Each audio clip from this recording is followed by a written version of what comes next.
Te veo doble, Carlito.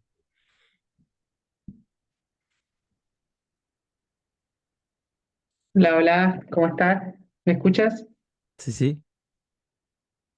Ahí está. Logré triunfar sobre el mal. Déjame ver si estamos en vivo porque estaba poniendo esto en vivo, viejo. A ver. Sí, ya comenzamos. Bien, las cosas que pasan. Vamos a mutearnos un ratito y comencemos con la intro. Que harto me costó hacerla, así que la van a tener que ver igual.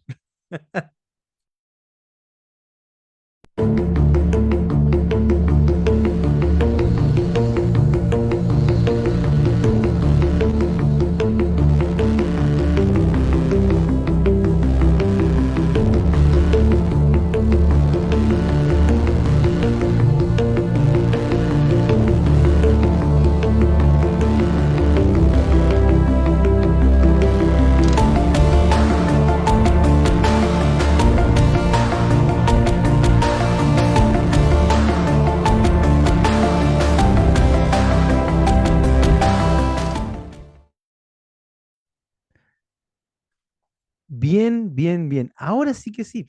Ahora sí que sí. Ahora no sé cómo sacar el video. Eso, bien. ¿Cómo estamos? Otra semana, otro día viernes, 22 horas para hablar un tema interesante, importante y todos los antes que se nos ocurran con nuestro querido y bien ponderado Carlos Salazar. ¿Cómo estás, Carlos? Pero desmuteate, hermano, para Ahí escucharte. está. Ahí está, perdón. Nuevamente me estaba mandando un Gabriel Boric. Va de retro, va de retro. No sé si cachaste, pero hubo una cuestión que parece que le apagaron el micrófono y quedó hablando así. Yo creo que ahí dijo uno de sus mejores sermones o sus mejores mensajes presidenciales. Por favor, que alguien lo mutee. Así que, no, bien, gracias a Dios, hermano, muy bien. Ya, bueno, feliz de que es viernes. Mañana podemos dormir un poquito hasta más tarde, así que En tu eso es caso, yo bueno. tengo hijos. Bien, pues, qué bien llegar hoy. Bueno, hoy lo que nos nuclea, vamos, después conversamos lo otro de la conversación, que, bueno, hoy el Señor me ha sorprendido y me sigue sorprendiendo gratamente porque Dios es bueno todo el tiempo. No es un cliché tipo Greenleaf, no, es verdad. Bien, hoy día quisiera tratar con nuestro amigo Carlitos Salazar y, bueno, junto con todos ustedes, queridos teonautas, el problema del mal. ¿Por qué? Porque, a ver, el problema del mal es un tema que aquí por lo menos se habla poco últimamente, porque, porque también se habla poco de teología y se habla poco de filosofía, porque son uno de los temas capitales de la filosofía, insoslayable, utilizando cierta terminología, para poder entender el mundo actual, para poder entender el por qué, el cómo, qué está sucediendo. El mal es algo que es algo primigenio, nace la humanidad. De hecho, los relatos del origen del mal parten en el Antiguo Testamento desde la caída de Lucifer, ¿cierto? Aquella rebelión angelical se explica de esa manera en el relato del Antiguo Testamento, y desde ahí hasta la creación de Adán y de la creación de Adán, la caída de Adán en adelante. Y esta ha sido una de las cuestiones más profundas y persistentes de la filosofía y la teología. A lo largo de la historia, del pensamiento, los filósofos y teólogos han intentado reconciliar la existencia del mal con la idea de un universo gobernado por la razón, ¿ya? O la providencia divina. Entonces, ¿cómo puede un Dios omnipotente, omnisciente y perfectamente bueno permitir la existencia del mal?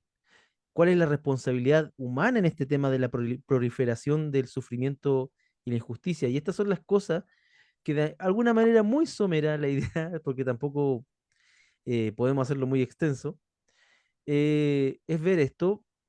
Te propongo, Carlitos, que vayamos de una manera un poco más pedagógica, ¿ya? Eh, comencemos conversando desde los clásicos. Yo te voy a lanzar algunos clásicos, algunos pensamientos para que los dialoguemos, hasta llegar a pasando por Tomás de Aquino, San Agustín, Tomás de Aquino y luego también nuestro querido Arminio, ¿cierto? Y Wesley. ¿Cómo no Mm. hablar de Wesley? Ustedes ya saben, esta nave es wesleyana, señores. Pero, a ver, partamos por los primeros. ¿Qué pasa con Platón? ¿Qué pasa con Aristóteles? A mí personalmente me gusta más Aristóteles, ya hablando desde la filosofía para llegar a la teología. Uno de de los pioneros en hablar, ya, ojo, aquí tenemos que ser críticos. No nos podemos casar con la idea. Aquí yo no estoy promoviendo, usted crea esto. Aquí la idea es generar un diálogo que nos permita pensar, plantear algunas cosas, afirmar aquellas otras, pero simplemente comenzar planteando ideas, fuerza. Una de las teorías de Platón, ¿cierto? Es que la naturaleza del mal para Platón estaba basada en la teoría de las ideas, ¿cierto? Sostenía que el mal es producto de la ignorancia y la falta del conocimiento del bien supremo. Para Platón, el conocimiento verdadero orienta el alma hacia la virtud, ¿cierto? Y mientras que la ignorancia desvía a las personas hacia acciones perjudiciales. Es decir, para Platón, estos primeros pensadores, básicamente el mal está en la ignorancia del bien. Eh, en el caso de un ejemplo, supongamos que una persona, un individuo, creció, valga la cita, en un entorno violento y sin acceso a la educación moral y termina siendo lumpen, siendo un delincuente. Según Platón, este comportamiento no proviene de una maldad intrínseca, sino de la falta de acceso al conocimiento del bien. En este sentido, aquí es donde también muchas políticas actuales de rehabilitación tienen que ver con esto, es decir, rehabilitemos a las personas a través de la educación, pero los límites de esto. De hecho, La Naranja Mecánica, que es una película que aborda ese tema del mal en la juventud y todo el tema, también nos plantea desafíos esa película. Eso por una parte, Platón. Entonces, Platón entiende el mal como, como una ignorancia. Por otra parte, Aristóteles, ¿cierto? No veía el mal, aquí esto como una entidad en sí misma, sino la veía como una privación del bien. En sus Nicomaquías, en la ética a Nicómaco, argumenta que en el fondo el ser humano está orientado a buscar la felicidad, la eudaimonia, ¿ya? Eudaimonía, como se diga, ¿ya? Y algunos toman caminos equivocados por falta de virtud. ¿Cómo tú ves esto, el mal en estos clásicos, querido Carlito? Bueno, es interesante eso. Precisamente me acordé mucho de Platón. Bueno, Platón cita mucho a Sócrates, ¿no? De hecho, conocemos a Sócrates gracias a lo que Platón escribió de él. Claro, Y dentro digamos, de la idea socrática está siempre ser bueno, servir a la polis, ser leal a la polis. Entonces, y buscar la justicia, buscar la justicia. Ta- Entonces, ¿ya? justamente hay una cosa bien interesante porque eh, en uno de los diálogos, creo que es La República, Platón dice, o sea, Platón pone en boca de Sócrates, ¿no? Dice esto de que el hombre, el perfecto injusto, es el que externamente parece bueno, la gente lo considera bueno, pero en secreto logra hacer la maldad, logra ser malo y nadie lo pilla. Ese es el perfecto injusto. En Vaya, cambio, vaya, democracia viva. en cambio dice que el perfecto justo es aquel que busca la justicia porque es justa y aún si no recibe ninguna recompensa y aún si es despreciado por todos. Entonces, aunque se le considere como el peor de los hombres. Y ahí entonces incluso Platón dice, y a este perfecto justo se le crucificará, se le azotará, se le quemarán los ojos. Y cuando uno lee esto dice, wow, esto es como una profecía de Jesucristo. Sí, es muy, Una profecía qué muy actualidad, potente, sí. es muy potente. Entonces el tema del mal, yo como lo veo, o sea, bueno, la ignorancia que es en el fondo es como lo negativo del conocimiento, es la falta de conocimiento, es como un vacío de conocimiento. Entonces, en cierta forma uno podría analogar como el mal como a la ausencia del bien, como no es algo que tenga como una entidad en sí misma, sino que es una ausencia de entidad. Eh, y eso es bien interesante porque de alguna forma eso también desde la perspectiva cristiana nos lleva como a pensar como, wow, ¿de dónde viene el mal? ¿No? Porque si todo lo que Dios creó era bueno, ¿de dónde salió lo malo? ¿No? O sea, ¿de dónde viene este misterio del mal? ¿No? Porque de repente la creación en algún momento se corrompe. Y justamente si está el bien, puede haber ausencia de bien. O sea, algo pasó en algún momento que dejó de haber bien. Y ahí es donde nace el mal, yo creo. No sé qué piensas tú de eso, pero por lo menos es como que igual, esto estoy muy pensando así como en el aire, Eso, sin ser dogmático. claro, hay que conversarlo. ¿Por qué? El tema es que también hay que dar un poco de contexto. Para los griegos, el bien era un bien común. Y nosotros actualmente estamos asistiendo a sociedades que están desintegrándose, que están muy polarizadas, donde el concepto de bien común no está claro. Por una parte, cierto sector político quiere poner el bien común como el bien de ciertas comunidades deprivadas de ciertos espectros políticos que obedecen a ciertas cosas, abandonando así los proyectos comunes. A mí me genera mucho problema que en nuestra patria no hay un proyecto común. Me pasaba mucho cuando estaba en educación, y eso siempre lo cito. En educación yo trabajaba en una unidad educativa donde pasaban muchos directores. Y a cada director yo siempre le preguntaba, oiga, dígame, ¿cuál es el proyecto común de educación? Y yo pasé en todo mi trabajo en ese lugar como por 4 o 5 directores. Y esto me decían, bueno, una doctora en educación finalmente me dijo, no hay proyecto. Cada gobierno llega, cambia el proyecto. Entonces, si no tenemos un proyecto como nación, no tenemos algo que nos una un bien, no podemos entender el bien común. Si no tenemos un bien común, no tenemos nada, no tenemos piso. Somos una sociedad desfondada, a diferencia de los griegos que se veían a ellos como parte de la polis. La polis es el centro de la vida social para los filósofos, pero para nosotros los cristianos podría ser la iglesia, la comunidad eclesial, donde nosotros podemos encontrar también nuestra identidad, nuestra forma de ser. El mal define muchas cosas, pero para poder definir el mal es necesario tener un sustrato cultural, tener un parangón desde el cual ver el mal. Las sociedades indígenas generalmente entienden, tienen muy clara su noción de justicia. El problema es que hoy asistimos a una noción de justicia que está pervertida por intereses. Cuando vemos fallos que no obedecen a justicia, perdemos la fe pública en la justicia. Y entonces, y también tenemos que ver el tema del relativismo moral y ético al que estamos asistiendo. Es decir, ahora, todo puede ser, pero no todo puede ser. Para nuestros filósofos como Platón, Aristóteles, incluso Platón, el mundo de las ideas, ¿cierto?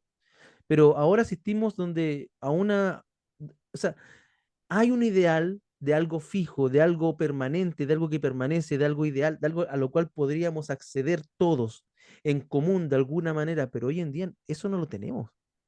Y es tremendo problema porque si no podemos definir un ideal, no podemos tampoco definir lo que no está acorde a ese ideal, lo que es el Mm, mal, lo que es la ausencia de esa justicia. ¿Cómo yo le explico a un latinoamericano que está acostumbrado a pagar coima para poder acceder a cierta justicia, que el mal es la ausencia de justicia, por dar un ejemplo? Entonces, el mal se definirá en tanto el dinero que tengo. Me falta dinero, eso es malo. claro, Entonces, estamos asistiendo a dificultades principales aquí en Latinoamérica para poder definir las cosas. Por eso es tan importante hablar de estos temas. De hecho, hay un tema que igual hay que poner en colación. Hoy está de moda en YouTube una filosofía, los estoicos, ah, Epicteto, sí, sí, Marco Aurelio, total. y ellos propusieron una visión diferente del problema del mal. Es decir, ya, para Aristóteles, era básicamente Platón. Para Platón y Aristóteles era casi una ausencia del mal. Ojo que las ideas de Platón también tendrán eco en Agustín y posteriormente en Tomás de Aquino, otros teólogos Sí, y filósofos. Pero para los estoicos, ojo que se habla de mal estoicismo, el estoicismo que te venden en YouTube o en los Reels no es estoicismo. Ellos propusieron, a ver, para ellos el mal no tiene un poder real sobre la persona sabia. Entonces habla que la persona, el ideal estoico es que la persona debe ser sabia, ya que lo que importa es como una relación interna ante la reacción interna ante las circunstancias externas. Como tú decías, Carlos, lo que decía de alguna manera Platón, hace eco en los estoicos.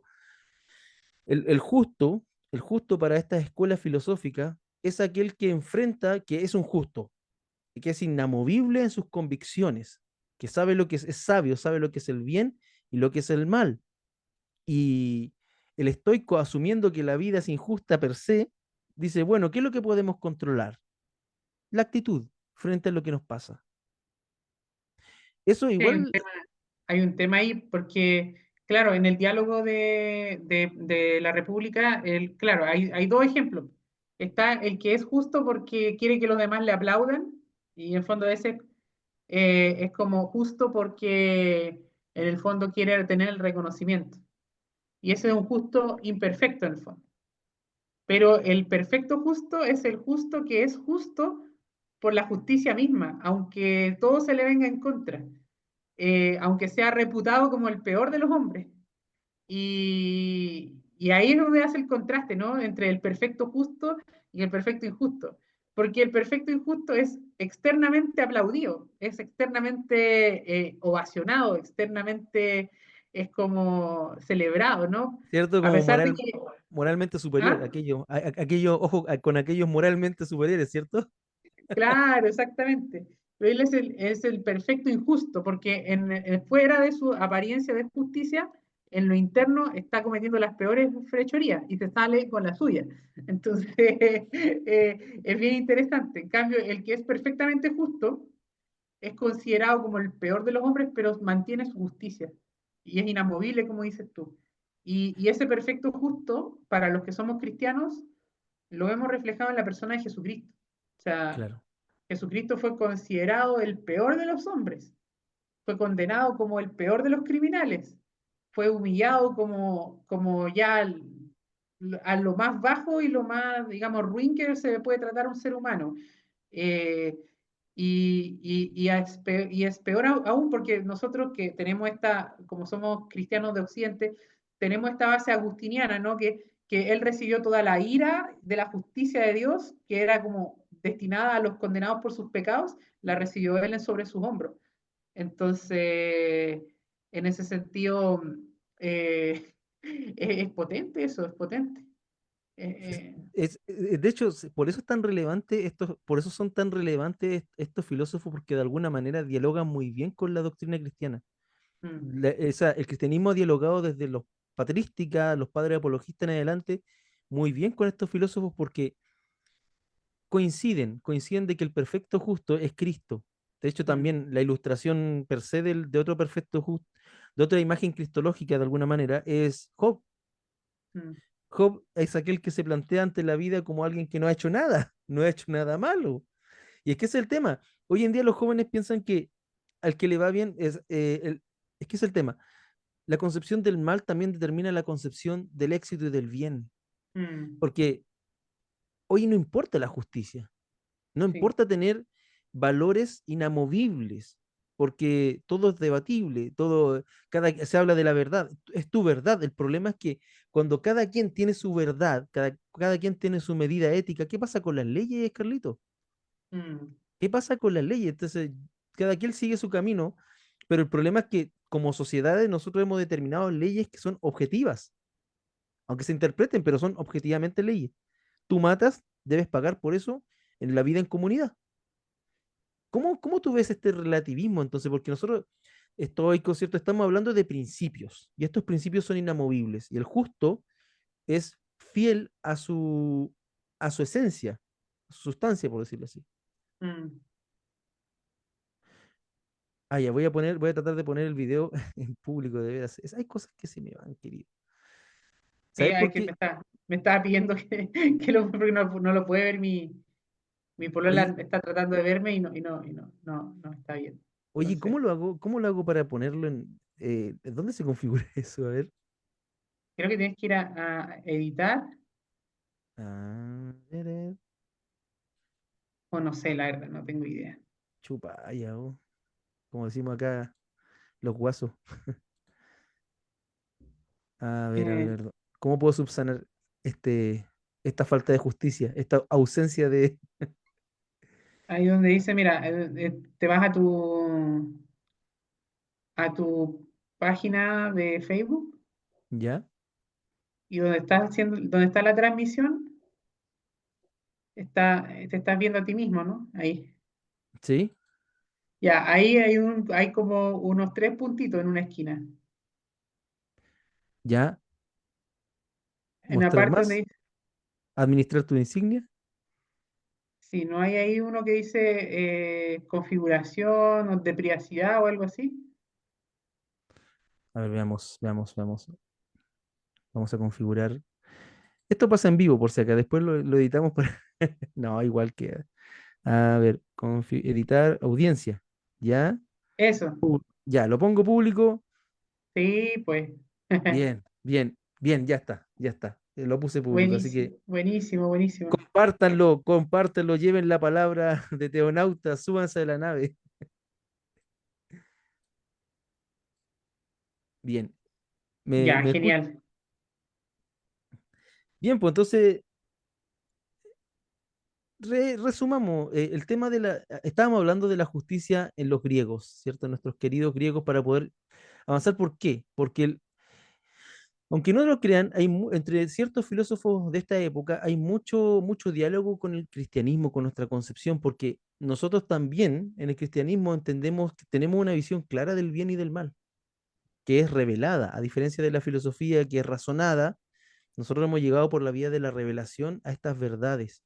Y lo interesante es que coincidimos en ciertos puntos con estos pensadores clásicos. Eh, lo importante, yo creo que el principio que podemos tomar de este periodo y de estos autores es que el justo, aquel que se enfrenta al mal, ¿cierto? El justo es justo porque es justo, porque debe ser consecuente con lo que es. El mal también es así. Eh, y el mal se determinará según la visión que nosotros tengamos de la vida. La persona cristiana debe definir su concepción de bien y del mal en las Sagradas Escrituras y en la doctrina cristiana. A ver, déjame avanzar un poco en Agustín, ¿ya? Ya que estábamos hablando en Agustín. Agustín, influenciado por Platón, como hemos dicho, desarrolló la idea de que el mal es la privación del bien, la privatio boni, ¿cierto? Mm, Desde su perspectiva cristiana, el mal no es una sustancia, ¿ya? O fuerza activa en sí misma, lo cual igual podríamos discutirlo, pero en otro, porque ahí tenemos que ver, el mal es una persona, porque también Pablo habla mucho mm, del misterio de la iniquidad, que tiene que ver con el misterio del mal, ¿ya? claro. Bueno, es como lo que decía al comienzo, ¿no? Que el mal no es como un ente en sí, sino que es un no ente, es como una ausencia. Entonces, creo Claro, que San Agustín se toma un poco de eso, ¿no? Se toma un poco de esa idea de la ausencia del bien o la falta de bien. y esta falta, esta ausencia de bien, pucha que se nota, contrasta con la idea de Dios, ¿por qué? Porque Dios es todo bien en sí, es el bien en sí, y, no, y es un bien que nos llama a participar de su bondad, de lo bueno. Entonces, a ver, la idea de Agustín, entonces, si bien es esta ausencia o corrupción también del bien, debería, a ver, también hay otra vertiente de Agustín. Agustín habla que el mal moral, ¿cierto? Existe este mal, pero también existe este mal moral que proviene del libre albedrío humano. Y esto hay que hablarlo, porque también nosotros participamos del mal. ¿Por Mm, qué? Porque como tenemos libre albedrío, como tenemos esta libertad que Dios, de la cual nos ha dotado, porque somos entes, somos el ser humano según Boecio, ¿qué dice? ser racional, ¿cierto? Sustancia de naturaleza racional, ¿cierto? Así es. Y este raciocinio, este conocimiento del bien y el mal, esta libertad nos lleva a una responsabilidad. Dios dotó a los seres humanos de libertad, lo que les permite elegir entre el bien y el mal. Es decir, en el mal también, no, la vida no es más sabrosa, en el mal también participamos. Qué terrible. Mm. Eh, Eso me, ¿sabes qué me lleva a preguntarme, ¿existirá el mal absoluto? O sea, como, así como existe el bien absoluto, que es Dios, ¿hay algo que podríamos llamar, o alguien que podríamos llamar como absolutamente malo? ¿O existe lo que es el mal en su absoluto? esa es una discusión interesante porque, un ejemplo, muchos van a decir, ¿el mal absoluto qué es? El diablo. Pero hay problemas con esa concepción, porque decimos que el diablo en sí es el mal absoluto, estamos diciendo que de estamos entrando en una visión dualista del mundo. Sí, además que es raro porque Dios creó al diablo y bueno, tiene, digamos, desde el punto de vista nuevamente agustiniano, el diablo tiene una función, o sea, Dios lo creó y tiene una función dentro de su plan, y digamos, el plan del plan de salvación, plan de redención, como quieran llamarle, o plan providencial de Dios. El diablo cumple una determinada función, ¿no? Entonces, es bien interesante pensar en el diablo como el mal absoluto, pero aún así, dentro del mal, de ese mal, Dios lo utiliza incluso para sus propios fines. Entonces, es raro eso. Entonces, no, para mí como que no existiría un mal absoluto en el fondo, porque si todo está bajo la providencia de Dios, finalmente Dios logra que su plan se cumpla de todas maneras, entonces el mal pasaría a ser como una ilusión nomás, como, como una ilusión de nuestra mente frente a cosas que, no sé, nos perturban. Yo me siento más cómodo con la visión agustiniana tomista del mal, como la ausencia. Porque es verdad, Mm. si decimos, y ojo, ojo, ojo, querida hermandad que está viendo esto y persona curiosa, afirmar que el diablo es la fuente de todo mal, eso tendría que ser como un agente, un antidios, lo Claro. cual no es posible porque Dios es todopoderoso y Dios es uno, es decir, nosotros somos monoteístas, no creemos en como los mormones de mucho Elohim y toda esa cochinada que se inventó Joseph Smith eh, en su mente polígama. Ya tenía que echármela con alguien hoy día. Oye, pero Eh, ¿sabes qué? Eso es bien interesante porque en el libro de Job, como lo mencionaste tú, me hiciste acordar, hay un diálogo entre Dios y el diablo. O exacto, sea, Dios y Satanás tienen un diálogo.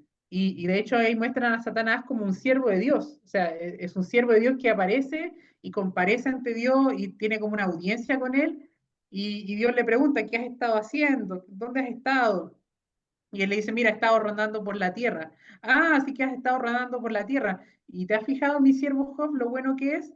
Y ahí empieza como todo este drama, ¿no? Del libro de Job. Y es súper interesante eso, porque en el fondo el libro de Job podríamos llamar que es uno de los escritos más antiguos de la literatura hebrea. De hecho, es más antiguo o sea, que hay más registros antiguos que el propio Pentateuco, o sea, que la propia Torá. sí. Entonces, es bien interesante eso y muestra justamente al diablo como un siervo de Dios, como un instrumento de Dios. Y es bien, bien curioso eso, porque es muy distinto a la visión dualista, como dices tú, ¿no? Del diablo ¿Mm? como el enemigo de Dios o el antagonista de Dios, que vendría siendo como, ya seríamos como ¿cómo se llama? Seríamos biteístas, tendríamos un Claro, Dios bueno y un Dios malo. maniqueo. Maniqueo, claro, justamente. Básicamente maniqueo, estaríamos comiendo maní con maní, hablando de ese maniqueísmo, porque en la visión cristiana no existe otra deidad fuera de Dios, fuera de Dios. Mm, Entonces, ¿qué hacemos? El diablo es un agente del mal, sí. Es un agente, ¿por qué? Porque seduce para esto. Pero, sin embargo, a ver, siendo bien bíblicos, el diablo, más que a Satán, en su definición hebrea, tiene que ver con acusador. Es mm, decir, él te acusa, él está para acusarte. para culparte de lo que tú hiciste libremente. Entonces, aquí esas concepciones de los predicadores populares que dicen, no, que el diablo me tentó. A ver, espérese. Usted pudo haber estado tentado, pero quien fue el agente de este mal fue usted. Y, es, y volvemos al tema de la responsabilidad personal. Ya, digamos que el diablo es un agente del mal, pero sirve a Dios, a un plan superior. Nada está fuera de las manos de Dios. Entonces, no hay un mal, ¿cierto? En sentido ontológico, sino una privación del bien en la concepción cristiana. Eh, ¿Qué piensas tú? Porque suena difícil, pero no es tan difícil. Por lo menos Mm, espero no serlo tan difícil. A ver, avancemos un poquito a Tomás de Aquino. Tomás de Aquino reafirmó esta idea, que el mal es la privación del bien y que Dios en su providencia, y aquí entramos, me encanta la palabra providencia, a diferencia de la comuna, no, permite, que Dios en su providencia permite el mal para sacar un bien mayor de él. En la Suma Teológica, en serio, es maravilloso. Quisiera tenerla algún día la Suma Teológica completa, pero tengo los PDF, en fin. Ahí él explica que incluso las tragedias pueden ser utilizadas por Dios para propósitos más elevados. Es decir, a ver, hay un mal que es una ausencia de bien, ¿cierto? Pero también hay un mal de agencia humana, un mal moral. Y también hay un mal, podríamos definir, que es accidental, las tragedias, mm, que incluso el Señor también ha demostrado utilizarla para cosas más elevadas. Un mm. ejemplo, la esclavitud del pueblo de Israel, un mal, fue esclavizado, o sea, ¿cuántos cientos de años el pueblo de Israel estuvo esclavizado en Egipto? Luego de la liberación del pueblo de Egipto por mano de Moisés, por la mano de Dios, obviamente por su siervo Moisés, 40 años en el desierto. Qué mal, es un mal, Mm, aparentemente, pero para un propósito mayor. ¿Sabes qué? En la pastoral, esa parte, esta es la parte más difícil de explicar en el acompañamiento pastoral, porque una cosa, nosotros que estudiamos la filosofía, la teología, qué sé yo, de alguna nos esforzamos en realidad. ¿Cómo le explicas esto a una persona que está viviendo los efectos de algo malo? claro. ¿Cómo le explicas? Porque, en serio, teóricamente uno entiende que, incluso un ejemplo, la pérdida de un hijo, es un mal. O sea, duele por todas partes. Y no se supera, sino que se aprende a vivir con aquello. Pero ¿cómo le explicas al doliente que es, no, señor, ese mal es parte, suena cínico, suena, Suena artificioso. sí, sí, Sí.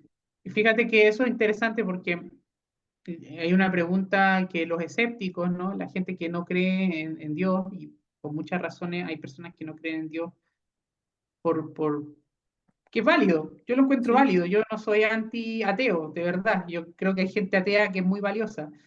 Eh, pero es válido no creer en Dios. Y una de las cosas que dicen es justamente cómo puede un Dios bueno permitir que a gente buena le pasen cosas malas. Y esa es como la pregunta de millón. claro, Y creo que esa pregunta tú puedes tener miles de respuestas en la teoría, pero cuando te toca a ti, chuta que duele. Es otra e- cosa. exacto, y este es un llamado a la mesura.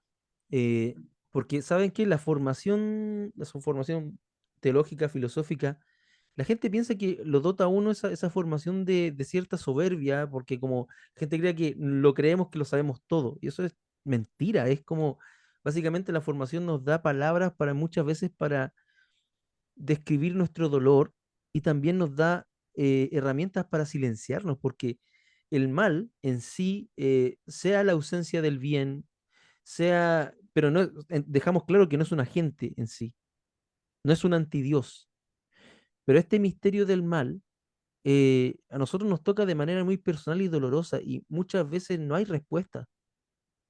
No hay respuesta porque una respuesta posible podría ser la agencia humana. Usted en su libre albedrío, un ejemplo, yo siempre lo explico de esta manera. No nos gusta este gobierno, ¿cierto? Este gobierno es mal para usted, ¿cierto? Vote de otra manera, infórmese. No, pero es que con mi voto no funciona. Organícese. conozca más personas, señor, porque también dentro de todo lo que usted puede hacer para evitar el mal, hágalo. Pero aún así, sigue siendo un misterio porque las cosas pasan, las cosas malas pasan. Mm. Y, y que si yo te dijera a ti, "Oh, no, pasan por una voluntad divina", es que sí, sí y no. Es sí porque es verdad y no porque no, eso no consuela a nadie. Bueno, Slavoj Žižek, este famoso filósofo esloveno, él, Postmarxista, fue un tremendo marxista, sí, filósofo. él, un tremendo filósofo el hombre, él justamente toma el libro de Job y él dice, aquí, ¿qué es lo que pasa con Job, no? Que vienen todos los amigos teólogos de Job a justificar lo que le está pasando. Ah, mira, es que te portaste mal, entonces te está pasando lo que te corresponde porque estabas pecando en algo. Y le dan un montón de justificaciones. Oye, cuídate, mira, de que a la gente justa no le deberían pasar cosas malas, entonces tú en realidad eres un pecador. Y al final aparece Dios. Y Dios le dice, no, ustedes están todos equivocados. Les dice. Claro. Y Dios, y claro, dice, ustedes están todos equivocados. Y en el fondo, Zizek dice, y esto no es algo de Zizek, sino que Zizek, porque Zizek lee mucho a Chesterton. Y Ujú. Chesterton, en el fondo, lo que dice es que ni siquiera Dios sabe por qué. O sea, como que obviamente puede sonar herético, Pero pero está exagerando pero es una Chesterton. exageración literaria de Chesterton, o sea, como que diciendo, mira, porque cuando Dios viene y dice, mira, ¿dónde estabas tú cuando creé la tierra? ¿Dónde estabas tú donde formé al Leviatán? ¿Dónde estabas tú cuando puse los cimientos del mundo, ¿no? Y en el fondo lo que Chesterton está tratando de decir, y después sí se lo dice, es que como que Dios dice, mira, incluso yo que soy Dios, me sorprende cómo se me va de las manos un poco esta creación, o sea, no es que se le vaya de las manos nuevamente, pero es como diciendo, wow, lo que yo creé tiene vida propia, tiene como una voluntad propia, tiene un destino que va formándose. Y detrás de eso siempre está la providencia de Dios. Pero yo creo que a veces Dios incluso se asombra de su propia creación. O cuando la Biblia dice que Dios dijo, y vio que Dios que todo esto era bueno, Él se asombra de una forma positiva, de una forma buena de todo esto. Pero, pero ¿dónde está la clave de la cuestión? Yo creo que nunca la vamos a saber. Siempre va a ser un misterio. Entonces, y yo creo que es un llamado, como dices tú, a la mesura y un llamado al respeto al dolor de los demás. Yo siempre digo, el respeto al dolor de los demás es acompañarlos, no darles una respuesta porque no están buscando respuesta las personas que están con dolor. No quieren una respuesta, ninguna respuesta que tú le des les va a servir. Quieren que tú estés ahí, quieren que tú estés acompañándoles en ese momento, quieren que tú estés junto a ellos. Y eso lo van a valorar más que le estés tratando de dar una respuesta, pienso Llorar yo. con los que lloran, reír con los que ríen. Sí. Eh, ahora, ¿qué pasa con el calvinismo? ¿Qué pasa con el esquema determinista que está siendo cada vez más popular entre ciertos círculos, defendiendo, oh, viejo, nunca había recibido tanto garabato de un evangélico que de un calvinista. Wow. Y no, y amenaza y todo el tema en mis redes sociales. Eh, pero ¿cómo lo hace? Porque mira, a ver, Calvino defendió esta predestinación incondicional. Lo bueno y lo malo está predestinado. Suena pero maravilloso la idea suena muy buena, pero las consecuencias éticas y prácticas de esta visión son bien complicadas porque, a ver, a ver, en esta visión, si la persona nace en un entorno cristiano, por dar un ejemplo, y crece en la fe, podría considerarse como una evidencia de que Dios lo ha elegido para la salvación, ¿cierto? Ahora, si alguien se aleja de esta fe, significa que nunca fue elegido. Entonces, frente a esto, ¿tiene sentido la lucha? ¿Tiene sentido esforzarse en una visión calvinista de las cosas? Porque también el mal es una cosa a la cual enfrentarse. Es Mm, decir, si mi país está siendo ocupado, si mi familia está siendo abusada, si mis derechos como trabajador están siendo vulnerados, yo no puedo quedarme, y de hecho, yo esto lo discuto mucho con mi hermano evangélico, no puedo quedarme esperando que Dios haga justicia.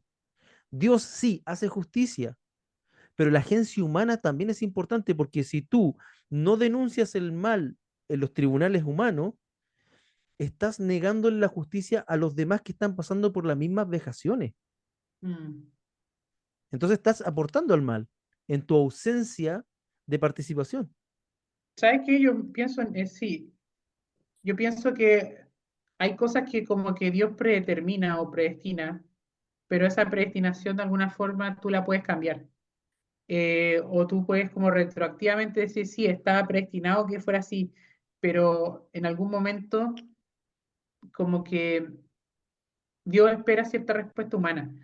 Y ¿sabe dónde lo he visto eso? En el Antiguo Testamento hay muchos casos donde Dios le dice, creo que fue que le dijo a David o algo así, le dijo, mira, te van a matar en tal lugar. Y Dios sabía que lo iban a matar en tal lugar y entonces como que él no fue ahí y se salvó. Entonces, ¿qué hizo? Cambió el Mm. destino. Cambió el destino. O en este, por ejemplo, cuando manda a Jonás a predicarle a los ninivitas y le dicen, mira, yo voy a los ninivitas, los voy a destruir. Y esa era una profecía que él iba Sí, estaba a firmada la dar, destrucción. Mm. a afirmar que iba a... Y cuando va y les predica a los ninivitas, Dios cambia el destino de los ninivitas Se y no los destruye. arrepienten. Qué ¿Se arrepienten? terrible. O sea, Y es, hay que ver ese tema. Se arrepienten. Chuta, ¿qué hago? Yo quería ver claro, el y cordero. eso, wow, o sea, esa respuesta, o sea, y de alguna forma ellos predestinaron su salvación porque, o sea, Dios tenía algo planeado para ellos y no lo hizo, hizo lo contrario, tuvo misericordia de ellos. Pero aún así el plan de Dios se cumplió. O Y sigue siendo sea, Dios soberano. sigue siendo Dios. Entonces, ese es un misterio muy grande.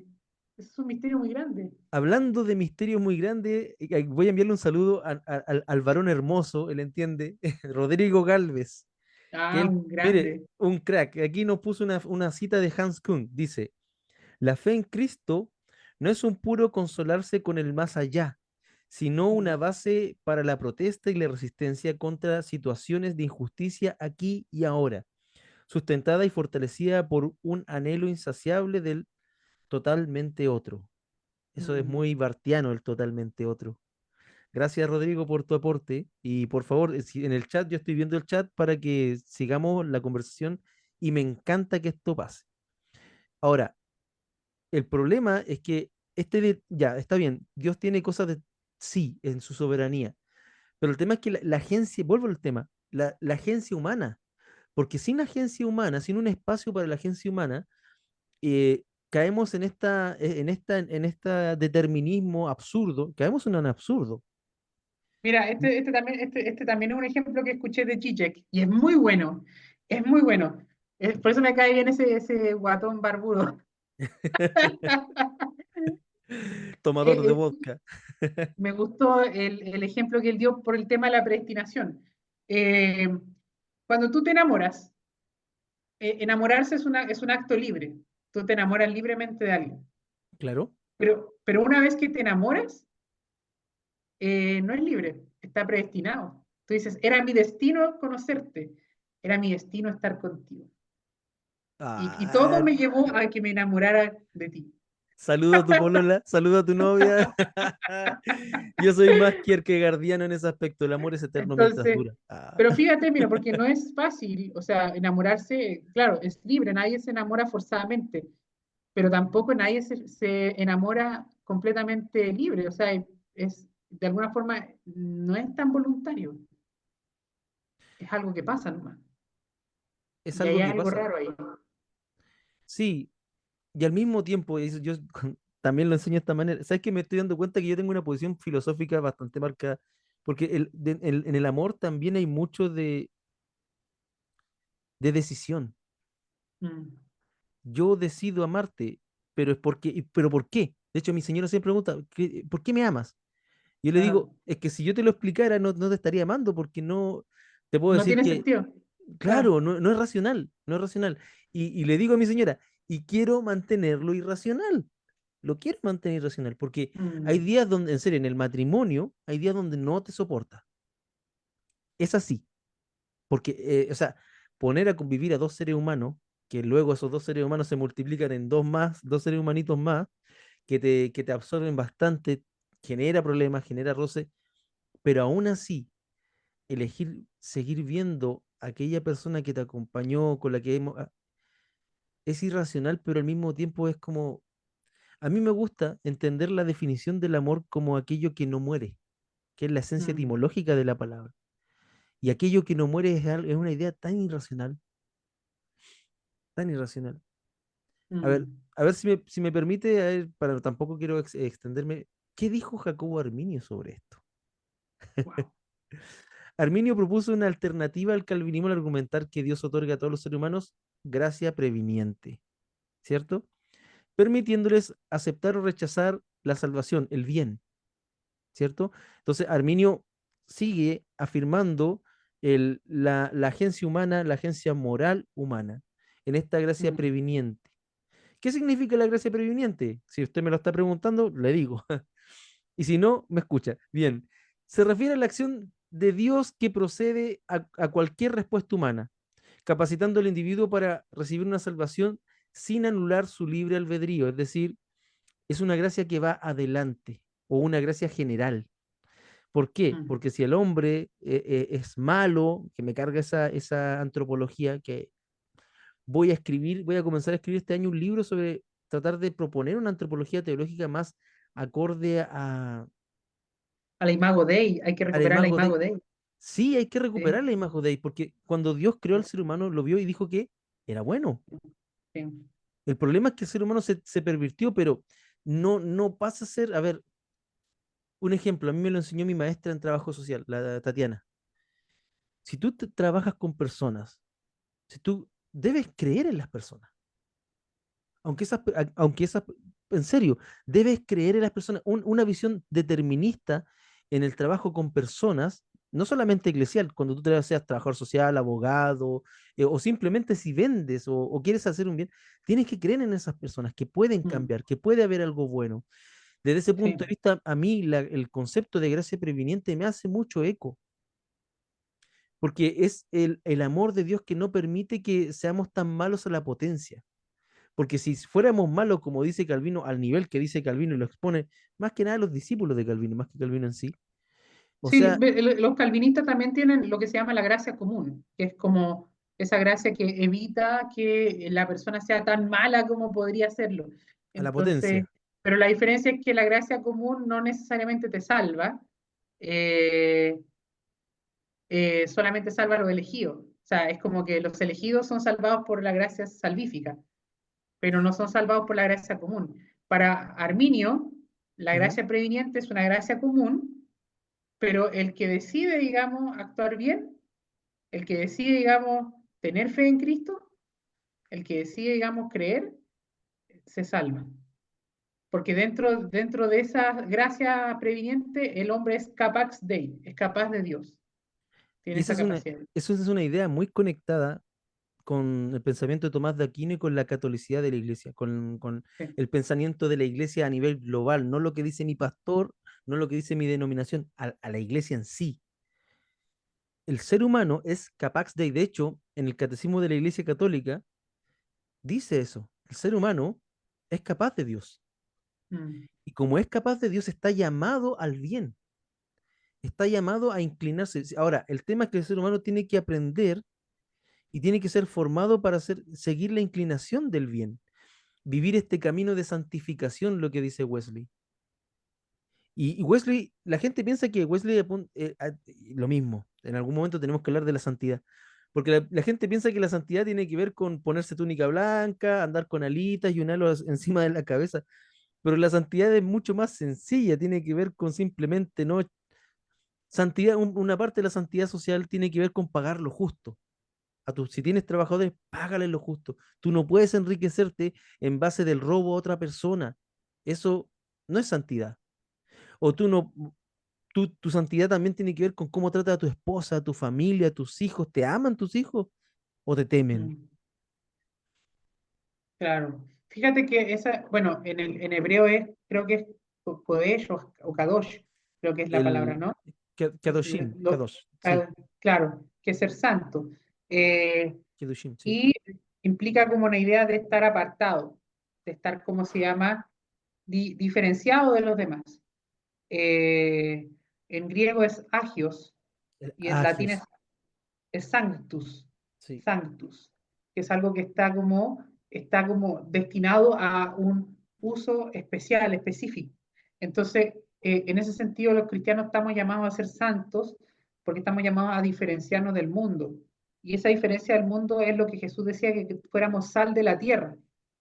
¿Por qué es importante ser sal de la tierra? Porque la sal de la tierra, en el fondo, la sal, eh, ¿por qué le da sabor a la comida? Porque es distinta a la comida. Si la sal tuviera el mismo sabor que la comida, no sala, no le da el resalto, no exacto. resalta el sabor de la comida. Entonces, justamente sal de la tierra, independientemente de esa mala traducción de la TLA que no me gusta, que dice que es como, no, pero sal de la tierra, es justamente que en el mundo, en la tierra donde nosotros estamos, seamos los que hagan la diferencia, seamos distintos, El seamos reino luz. de Dios, el reino de Dios, dice la oración más elemental del cristianismo. Padre nuestro que estás, hágase tu voluntad aquí en la tierra como en el cielo. Me tenemos a la Romina, la mascota oficial. Oh, no se me va a poner la gorda, mi gordita se me va a poner celosa con la Romina. Mira, los gatos son, qué animal más bonito. Es que a mí me gustan los animales. Considero que es parte tan edénico el convivir con los que se puede vivir, porque tampoco voy a poner un búfalo aquí en la casa. Bien, pero para ir cerrando esta idea, entonces, eh, queridos, queridas, en el cristianismo se ha pensado, se piensa y se sigue pensando sobre el mal. El tema del Mm, mal es un tema que todavía a los estudiosos académicos y a la gente común, porque ¿cierto? Todas las ideas nos pertenecen a todos, es un tema que seguirá dándonos para la reflexión porque nos pasa. Porque, y es simple, es porque nos pasa, porque el mal nos pasa, el mal nos da, nos aleja de la felicidad, porque sépanlo, ¿qué es lo que busca Dios de nosotros? Que seamos felices, nada más. mm, Y Dios es el supremo bien. Y aquí es donde me gusta mucho el concepto de la visión beatífica, porque en el fondo, en algún momento mi esperanza es encontrarme frente a ese bien, no morir obviamente, y poder contemplarlo, solo con un segundo de contemplar a mi Cristo, a mi Dios, eso para mí es paraíso.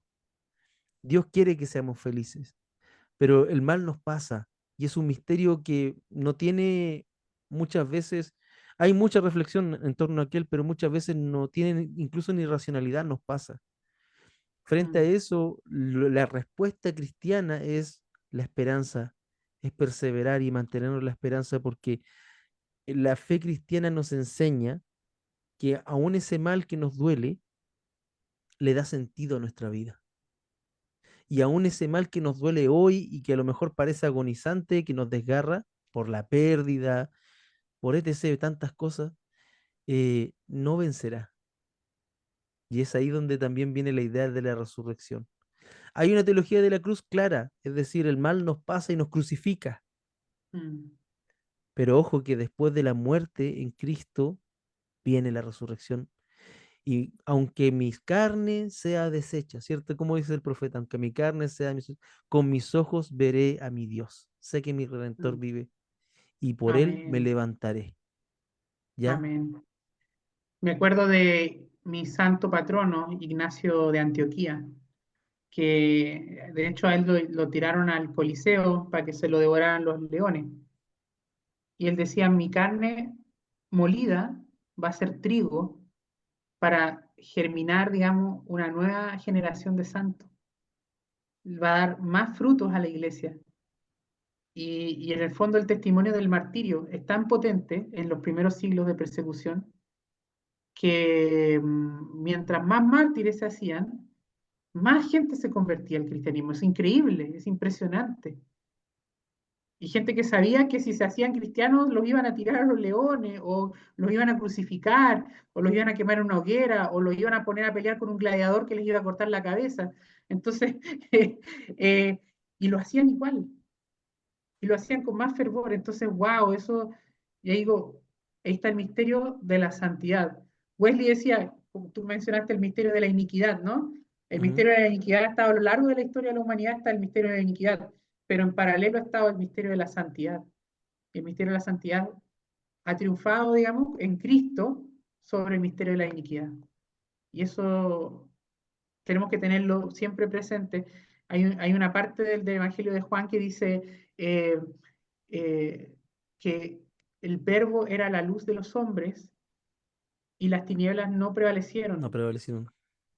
No prevalecieron, exactamente.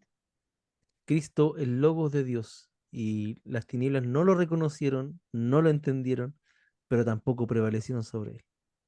Yo creo Mm, que con esta idea tenemos que, vamos cerrando este capítulo del podcast sobre el problema del mal. Y quiero agradecer a toda la gente. ¿Sabes qué? Voy a fijarme más en el tema de, de poner en público los videos porque lo ponía en privado porque antes, bueno, bien, hoy aprendí mucho algo nuevo. bardo. Sí, mucho bardo, ¿no? Mucho bardo. Se mete uno calvinista, pero de esos de tercera ola que Ah, no, no, es terrible. no distinguen. Bueno, en fin. Así que quedémonos con ese pensamiento. El mal nos pasa. El mal nos hace también, nos ayuda a contemplar y a distinguir el bien. Mm, Eh, pero la promesa cristiana es que no prevalece, no prevalece. Entonces, no existe dictador que viva más de 100 años quizás. No existe dictadura que viva más de 500 años. No existe mal. Ahora también es un llamado a la responsabilidad porque también estamos llamados a confrontar, a dar sentido a la vida, obviamente, pero también a confrontarlo. No, y ese es como, es lo que, la patita que le falta al mundo evangélico. Están mm, muy, muy entregados a que Dios, y Dios hace justicia, pero también nos llama a la responsabilidad, nos llama a hacernos cargo. Tenemos que madurar la fe. Y parte de madurar la fe es hablar estos temas complicados con altura de mira, a vivir también mm, con interrogantes que no vamos a resolver, que tu pastor no va a poder resolver porque nadie las puede resolver. Y eso también nos llama a buscar de Dios. mm. Y bueno, yo no quiero seguir también porque en honor al tiempo, querido Carlito, algunas palabras para el cierre, querido amigo. Sí, solamente me gustaría hacer una oración hablando de este tema de el triunfo del bien sobre el mal. Hay una oración muy hermosa no se sabe si la dijo San Francisco, pero se la atribuye a San Francisco. Y dice así, si me permite la voy a orar. Por favor, dale. Eh, en el nombre del Padre, del Hijo y del Espíritu Santo. Amén. Amén. Señor, hazme un instrumento de tu paz, donde haya odio, siembre yo amor, donde haya injuria, perdón, donde haya duda, fe, donde haya tristeza, alegría, donde haya desaliento, esperanza, donde haya oscuridad, tu luz. Oh divino Maestro, que no busque tanto ser consolado, sino consolar, no busque ser querido, sino amar, no busque ser comprendido, sino comprender, porque dando es como recibimos, perdonando es como somos perdonados y muriendo es como nacemos en la vida eterna. Amén. Amén. Amén. Y con esa oración cerramos este capítulo. Muchas gracias. A ver, voy a nombrar a quienes nos siguieron hoy día: a Gabriel González, a Remigio Arsenio, a Bárbara Gallegos, Juan Carlos Bustillos, Raúl Cortés, Alonso Cortés, David Gutiérrez, Rodrigo Galvez, Varón Hermoso, Adolfo Cáceres. Oh, Adolfo, saludos. Y a Elías Caroca, que también nos acompañaron en esto. Ojalá nos acompañe más personas para el próximo capítulo. Este después quedará grabado, lo subiremos también por Spotify, YouTube. Y bueno, que siga la conversación y nos vemos en otro viaje de esta nave en Teonautas. Que Dios les bendiga. Amén. Un abrazo, Cristian. Un abrazo, Carlito. Oye, ¿cómo se lo... A ver, espera.